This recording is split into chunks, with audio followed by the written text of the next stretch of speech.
આપણો આજનો એકમ સંખ્યા.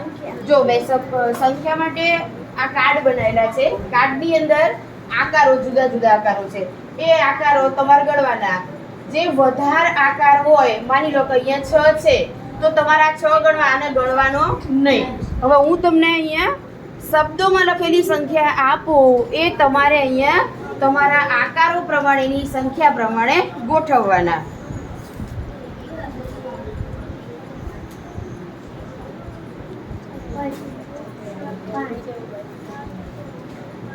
હિતાર્થભાઈ પહેલા મૂકી ના દો, ચલો હવે એક મિનિટ, જો શાંતિથી થોડા છૂટા છૂટા ઉભા રહી અને તમે તમારી સંખ્યા ગોઠવો.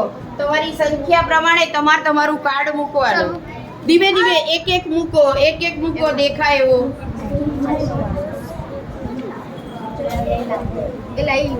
તમારે તમારી સંખ્યા પ્રમાણે મૂકી દીધું સર.